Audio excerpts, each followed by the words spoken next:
The storms of the Throne Nebula twisted like wounded galaxies across the endless dark as the Galactic Council fought desperately to maintain order inside their crystalline citadel. The structure floated like a shard of frozen starlight at the heart of the nebula, anchored in place by gravity engines older than most living civilizations. Its spires stretched outward like luminous spears, channeling vast currents of energy through the cosmic fog. For millennia, this chamber had been the safe house of all empires, the place where war was decided, peace was forged, and dominance was measured. But now, for the first time in its ancient existence, the citadel trembled, not from an attack, but from fear. Every seat was filled, every species had arrived. The council chamber, a massive circular hall made from shimmering photonic panels and energy tendrils, overflowed with voices, arguments, accusations, and rising panic. The air vibrated with conflicting scents.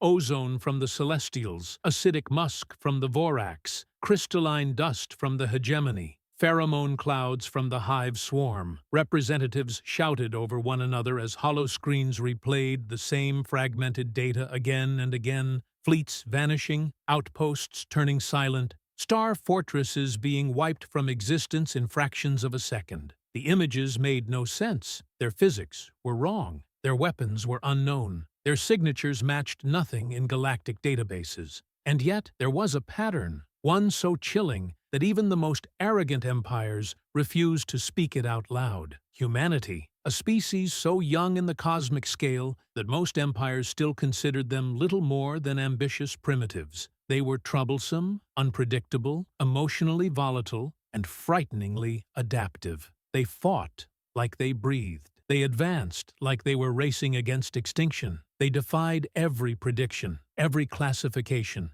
every rule the galaxy imposed. But even so, no one believed humans could do this. The Vorax representative, coated in emerald armor plates that glistened under the chamber lights, slammed his claws on the table. "This is an act of war," he roared. "Humans have destroyed our 7th Legion. They have attacked 3 of our border stations without provocation." A celestial delegate, their body composed of living plasma, glowed brighter. "Your legion entered human territory. You opened fire first. They were weak," another delegate snapped. "Inferior, primitive, unstable, evolving too fast." Then Speaker Lumerin, the oldest celestial alive, rose from her floating chair. Her wings expanded into enormous arcs of soft blue flames, and the entire chamber fell silent under their glow. "We must not shout at shadows," she said. "We must understand what we face." Her words had the weight of a dying star, but even she could not hide the tremor in her voice when the nebula outside the chamber suddenly shifted. The luminous fog twisted unnaturally, as though pulled by an unseen gravitational command. Streams of gas curled into spirals. Lightning storms bent away. A vibration rolled through the citadel, deep and low, resonating through the very bones of every being present. Sensor alarms began to scream across the hall. A communications officer's voice cracked. "Reading an object, approaching at sublight. Mass is... What is the mass?" demanded a Dominion warlord. "There is no classification for this mass, sir." The chamber lights flickered violently. The nebula clouds outside parted like curtains being drawn aside by a cosmic force, revealing a black silhouette so vast that initial scans failed to outline its full hull. Delegates pushed toward the massive observation wall. Those with eyes widened them. Those without eyes extended sensory tendrils, frills, antennae, anything capable of perceiving the impossible.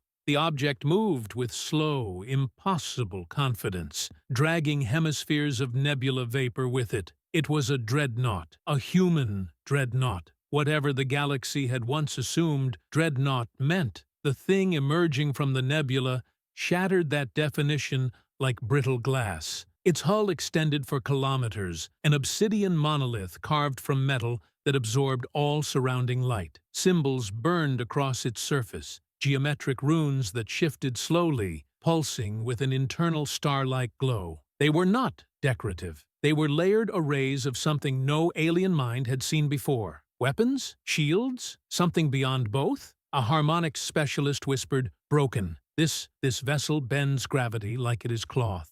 Another, "Their shields are rotating starfields." How is that possible? Then the dreadnought drew fully into view, and the galaxy understood true scale. The front section alone was larger than any celestial fortress. Its central spine glowed with a deep blue radiance. Subtle waves of energy flowed across its frame, warping the nebula's storms.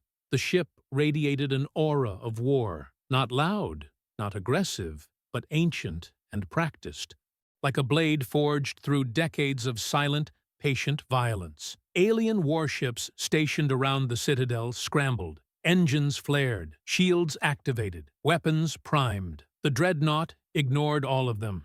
Inside its vast bridge, Admiral Sarah Chen stood with her hands clasped behind her back, silhouetted against a panorama of turbulent nebula storms. Her uniform bore no medals, no rank insignias, only a single silver line across her chest. Her face was calm, composed, almost emotionless, but her eyes held the weight of wars the galaxy had never witnessed. She spoke quietly. "Maintain cloak on formations 2 through 12, her officers acknowledged in crisp, silent motions. Then, without warning, the nebula rippled again, and 11 more dreadnoughts decloaked. They appeared like silent giants stepping out from behind a cosmic veil. Shimmering distortions peeled away, and the shadows transformed into obsidian titans, each one uniquely carved, each armored in flowing fractal runes, each broadcasting an energy signature that made even the Celestials recoil. The 12 dreadnoughts aligned themselves with perfect geometric precision, rotating into a formation designed for annihilation. In the council chamber,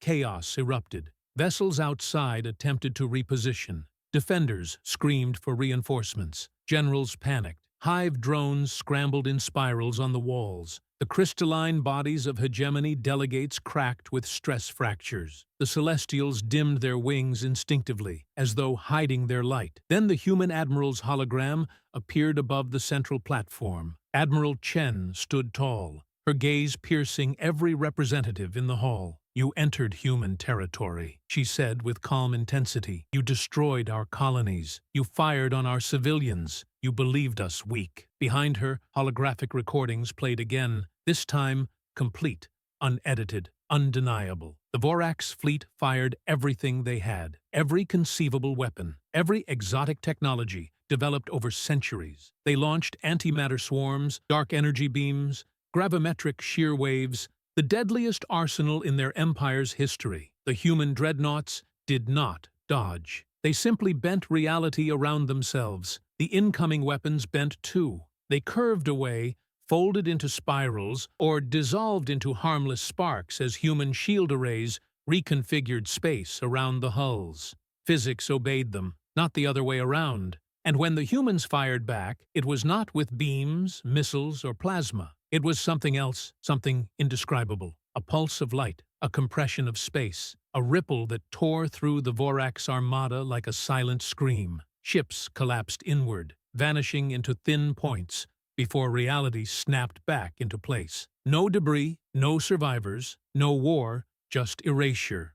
The hall fell into suffocating silence. Admiral Chen continued speaking, as though the footage had not just changed the destiny of the galaxy. "You assumed our rapid evolution was chaotic. You assumed our primitive wars weakened us. You assumed we lacked unity, purpose, and strength." She paused. "You assumed incorrectly." Outside, the 12 dreadnoughts unfurled their weapon arrays. Panels opened across their hulls like metallic petals, revealing thousands of launch apertures, focusing rings, particle conduits, and weapon channels so large that smaller alien vessels could fit inside them. Energy fields crackled. Nebula storms bent into spirals. Gravity itself trembled. Alien admirals in orbit began transmitting surrender messages. Others fled. Some froze in awe. The humans remained silent. They did not fire. They only aimed. Admiral Chen let the silence stretch until every empire understood the balance of power had shattered forever. "The age of underestimating humanity is over," she said.